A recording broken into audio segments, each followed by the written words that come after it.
오늘 예배 가운데 하나님의 큰 평강이 우리 가운데 임하기를 소원합니다. 여러분들은 어떤 드라마를 좋아하십니까? 사랑을 이야기하는 멜로물이나 또는 액션 또는 추리와 스릴러 등 여러 장르가 있습니다. 거기에 더해서 한국에는 이 막장 드라마라고 불리는 장르도 있습니다. 막장 드라마는 말 그대로 갈 때까지 간 이야기들이죠. 특히 홍길동처럼 서자로 태어난 사람들의 이야기가 참 많이 나옵니다.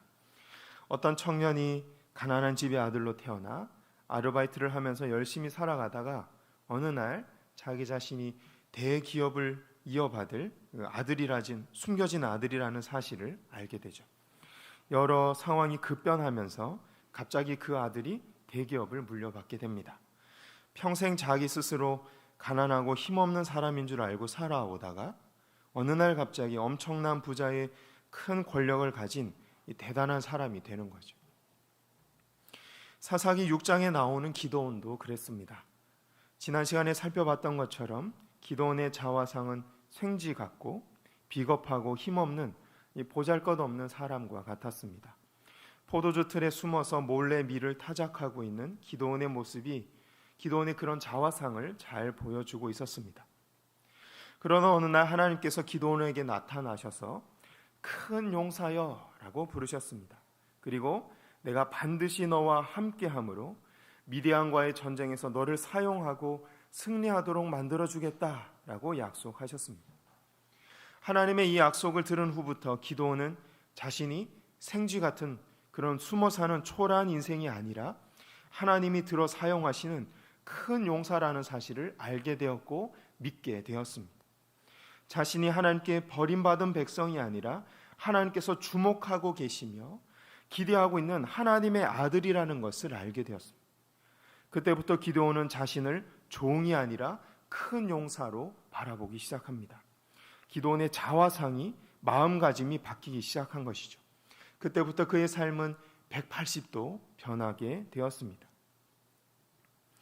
오늘은 하나님께서 기드온에게 나타나신 뒤에 있었던 이야기를 계속 살펴보도록 하겠습니다.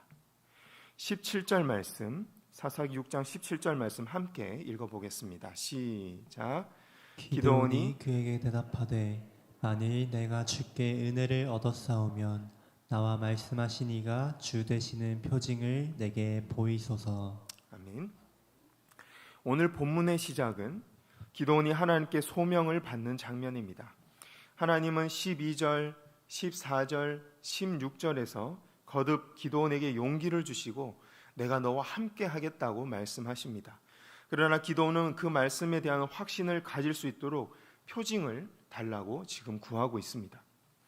우리가 하나님께 어떤 표징을 구할 때 하나님의 능력을 시험하는 불경죄가 되지 않도록 조심해야 합니다. 때때로 미성숙한 그리스도인들이 하나님을 시험하기 위해서 이렇게 표징을 구하곤 합니다. 하나님, 이번 사업 잘 되면 하나님 잘 섬길게요. 하나님 로또 당첨되게 해주시면 하나님 살아계신 거 믿어볼게요.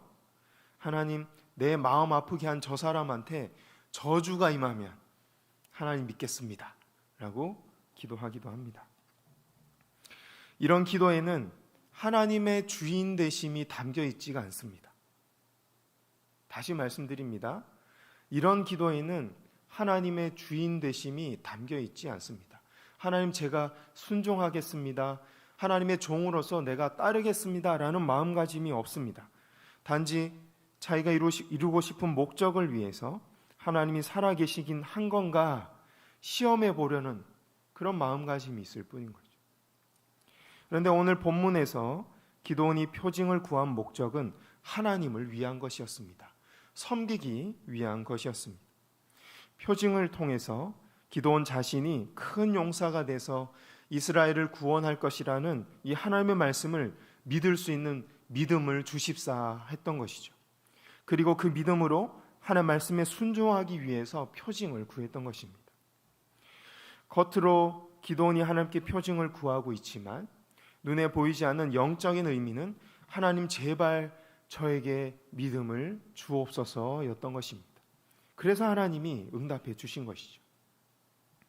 하나님 저같이 작고 연약한 사람이 큰 용사가 돼서 미디안 군대를 물리쳐야 한다니 너무 두렵고 떨립니다.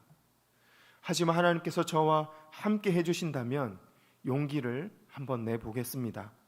하나님께서 저와 함께 하신다는 확신을 주옵소서. 제발 저에게 믿음을 주옵소서. 이처럼 기도는 하나님의 말씀에 순종하려는 마음으로 표징을 구하고 있습니다. 그래서 다음과 같은 표징을 받게 됩니다.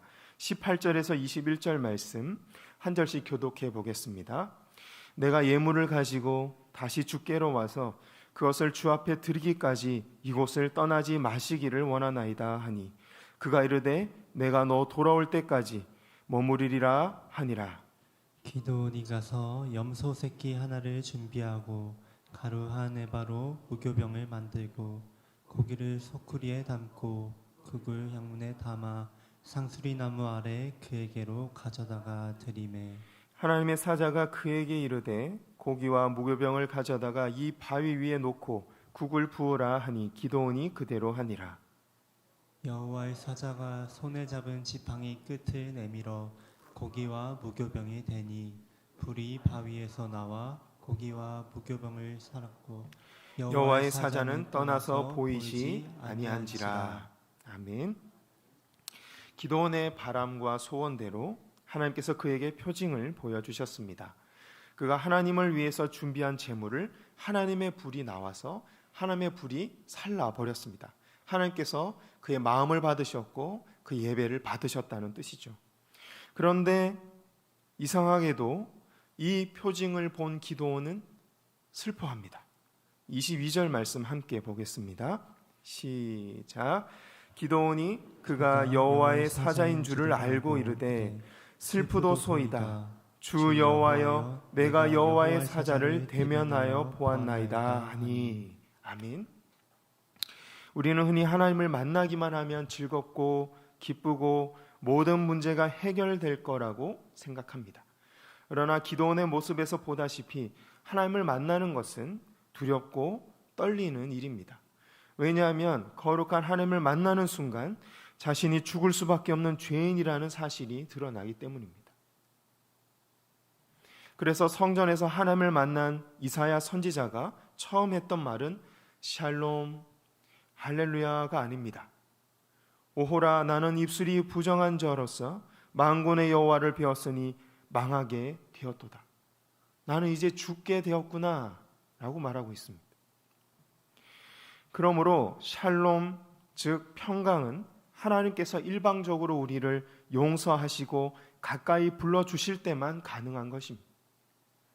더군다나 샬롬에 담긴 의미는 우리의 일상생활이 평안하다는 의미를 넘어서서 하나님과의 관계가 온전하다라는 뜻입니다. 우리의 죄를 용서받고 우리의 신앙생활에 하나님을 향한 순종과 감사가 있을 때 하나님과 샬롬의 관계를 누릴 수 있습니다. 샬롬은 우리가 애쓰고 노력한다고 얻을 수 있는 것이 아니라 하나님께서 은혜를 주셔야만 우리가 누릴 수 있는 것입니다. 하나님을 의지하지 않는 세상 사람들은 결코 샬롬의 삶, 평강의 삶을 맛볼 수가 없습니다. 아무리 높은 명예와 많은 재물과 고상한 지식을 쌓는다고 하더라도 하나님과의 관계가 단절되어 있기 때문입니다. 그런 상태에서는 영혼이 느끼는 불안과 공허함을 떨쳐버릴 수가 없습니다. 그래서 계속 평생 하나님이 아닌 다른 것들로 불안과 공허함을 메워보려고 발버둥치며 살아가는 것이죠. 하나님을 만나고 자신의 죄 때문에 심판받을까 봐 두려워 떨고 있는 기도원. 하나님 앞에서 자신이 얼마나 작은 존재인지를 깨닫게 된 이제 겸손해진 기도원. 그를 향해서 하나님은 다음과 같이 샬롬을 주십니다. 사사기 6장 23절 24절 함께 읽어보겠습니다. 시작. 여호와께서 그에게 이르시되 너는 안심하라 두려워하지 말라 죽지 아니하리라 하시니라. 기도원이 여호와를 위하여 거기서 제단을 쌓고 그것을 여호와 샬롬이라 하였더니 그것이 오늘까지 아비에셀 사람에게 속한 오브라에 있더라. 아멘. 이와 같이 하나님과의 관계에서 샬롬을 맛보고 하나님께 인정받은 기도원은 담대해지기 시작했습니다. 이전에 생쥐처럼 숨어서 밀을 까던 겁쟁이 기드온에서 하나님이 말씀하신 대로 큰 용사 기드온으로 거듭나기 시작했습니다. 말씀에서 보다시피 진정한 담대함은 크게 소리를 지른다고 되는 게 아닙니다. 한겨울에 얼음 깨고 들어가서 이렇게 버티고 정신 훈련을 한다고 되는 게 아닙니다. 진정한 담대함은 자신이 사랑받고 있다는 것을 느끼고 확신하는 데서 옵니다. 사랑받는 자녀는 부모를 떠나 더 넓은 곳을 여행하며 탐험할 수 있는 이 용기가 생깁니다. 사랑을 받는 자녀는 실패했을 때도 자신을 다독이며 다른 방법과 길을 찾을 수 있는 힘이 생깁니다. 마찬가지로 그리스도인의 담대함은 하나님께서 나를 사랑하고 계신다는 믿음, 하나님 눈에 내가 존귀한 존재라는 이 믿음으로부터 나오는 것입니다. 기도는 하나님께서 자신에게 샬롬이라고 말씀하시는 순간 깨달았습니다. 아, 하나님은 이미 나를 용서하셨구나. 하나님은 태초부터 지금까지 나를 계속 사랑해 오셨구나. 나를 위해서 세상을 지으시고 이스라엘 민족을 낳으셨구나. 나는 하나님 보시기에 귀하고 사랑스러운 사람이구나. 하나님께서 기도원의 모든 것을 용서하시고 용납하시고 사랑하신다는 사실을 깨달은 순간 그는 이제 무슨 일이든지 할 수 있을 것만 같은 자신감과 담대함이 솟아나기 시작했습니다. 하나님께서 내 편이 되어주신다면 세상에 못 이룰 일이 없다라는 믿음이 샘솟기 시작했습니다. 이제 하나님을 의지하고 마음에 담대함이 생기기 시작한 기도원에게 하나님께서 다음과 같이 명령하십니다. 25절, 26절 함께 읽어보겠습니다. 시작. 그날 밤에 여호와께서 기도원에게 이르시되 내 아버지에게 있는 수소 곧 7년 된 둘째 수소를 끌어오고 내 아버지에게 있는 바알의 제단을 헐며 그 곁에 아세라상을 짓고 또 이 산성 꼭대기에 내 하나님 여호와를 위하여 규례대로 한 제단을 쌓고 그 둘째 수소를 잡아 내가 찍은 아세라 나무로 번제를 드릴지니라 하시니라. 아멘. 하나님은 기도원을 실제 전쟁, 세상과의 전쟁에 내보내시기 전에 먼저 우상과 싸우게 하십니다. 하나님은 거룩한 분이시기 때문에 부정하고 악한 것들과 함께 하실 수가 없습니다. 그런데 지금 이스라엘에는 우상이 가득했습니다. 기도원이 생활하고 있는 마을에도 아세라 우상이 세워져 있었고 많은 사람들이 그 우상을 섬기고 있었습니다. 미디안 군대가 코앞까지 쳐들어와 있는 지금 이 순간까지도 하나님을 찾지 않고 오히려 우상 앞에 나아가 절하고 있었습니다. 상황이 이렇다 보니 거룩한 하나님께서 부정한 이스라엘과 함께 하실 수 없었고 도와주실 수도 없었습니다. 그래서 하나님은 기도원에게 외부의 적과 싸우기에 앞서서 내부의 적, 즉 우상들과 함께 우상들을 먼저 싸우게 하십니다. 오늘날 우리의 신앙생활도 마찬가지입니다. 외부의 적과 싸우거나 큰 일을 앞두고 있을 때 내부의 적과 먼저 전쟁을 치러야 합니다. 우리 심령 안에 세워져 있는 하나님보다 높아져 있는 모든 우상들을 먼저 제거해야 할 것입니다.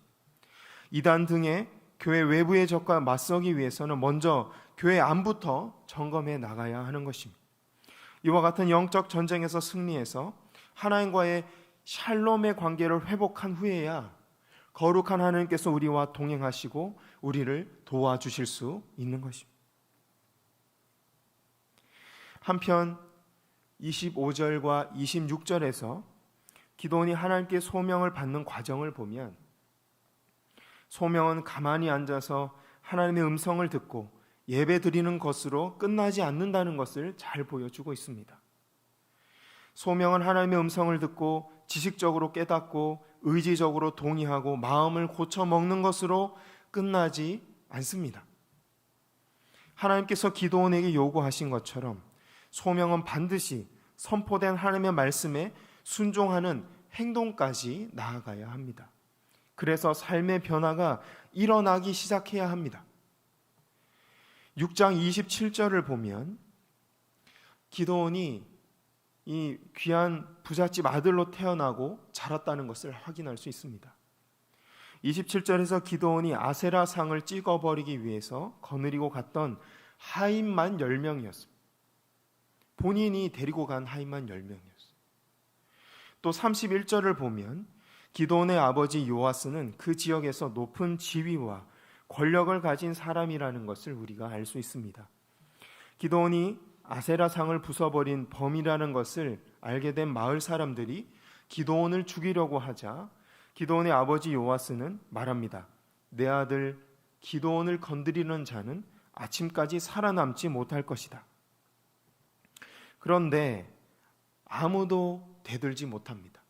마을 사람들 중에 아무도 기드온의 아버지 요아스의 말에 말대꾸를 할 수가 없었습니다.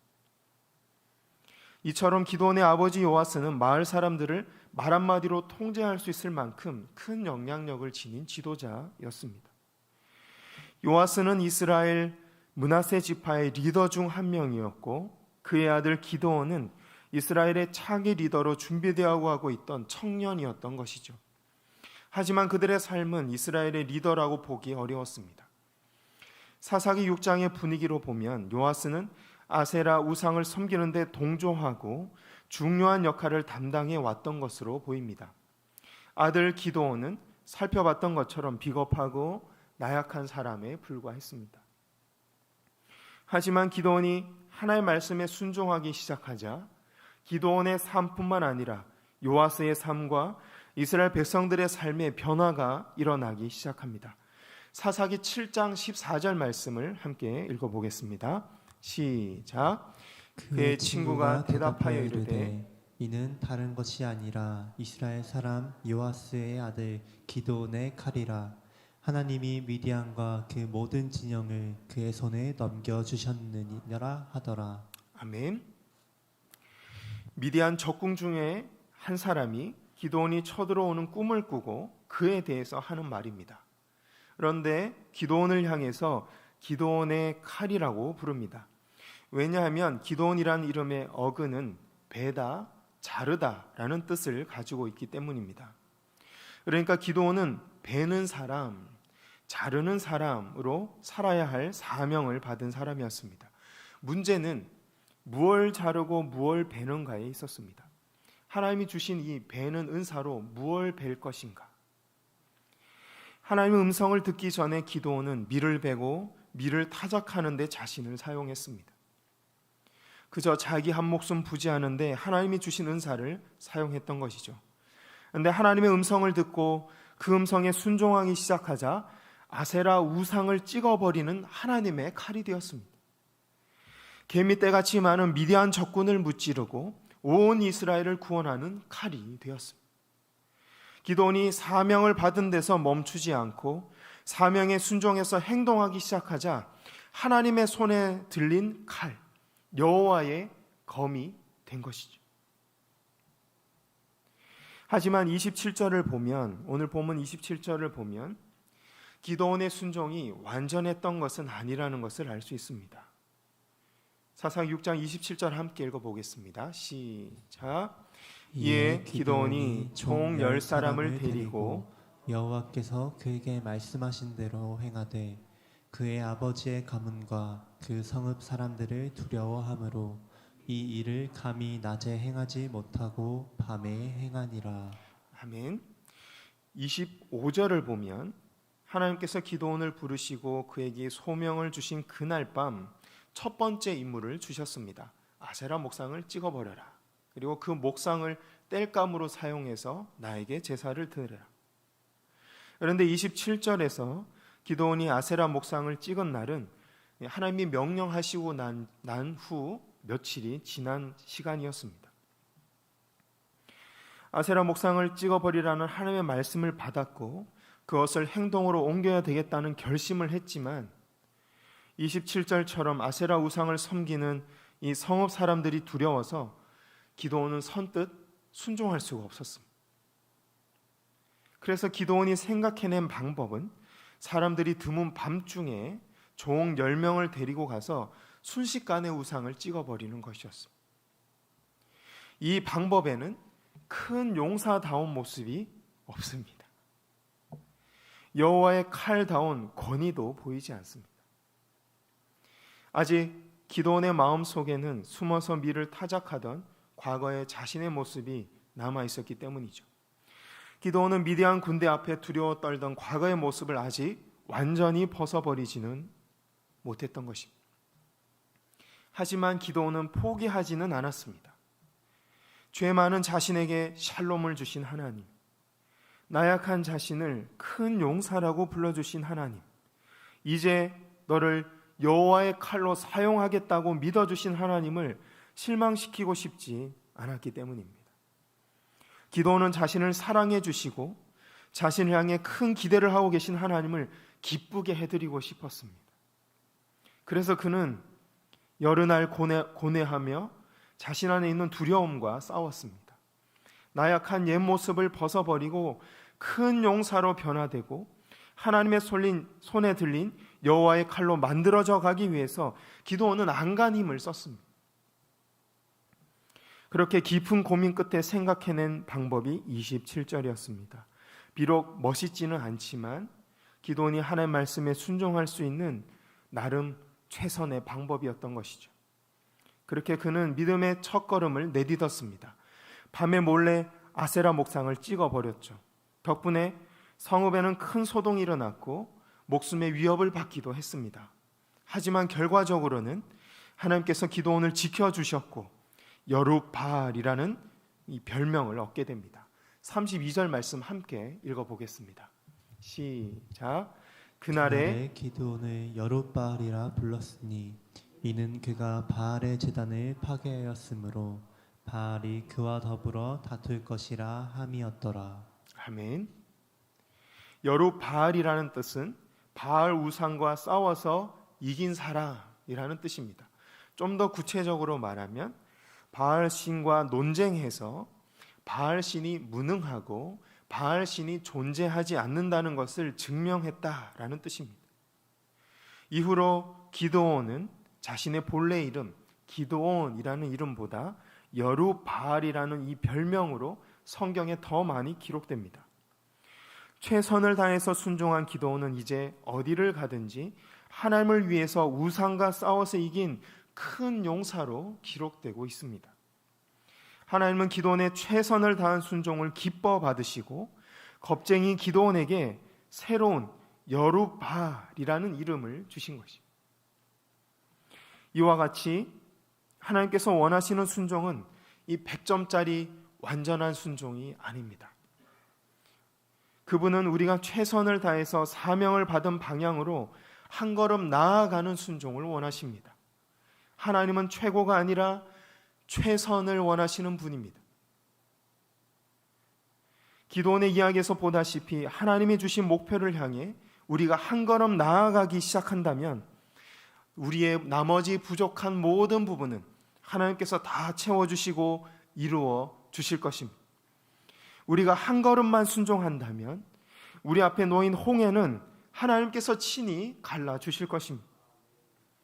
하나님께서 지금 나에게 원하시는 순종이 무엇인지 깨달은 분이 계십니까?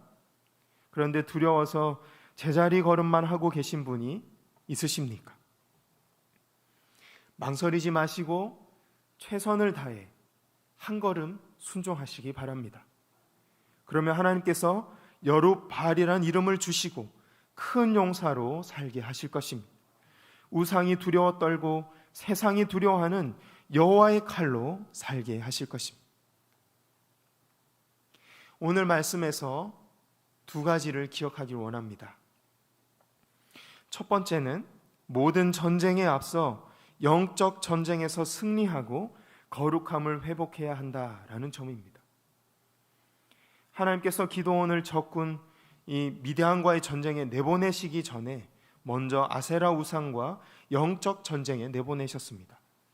그래서 므낫세 지파 사람들의 마음속에 있는 우상들을 깨뜨리셨습니다.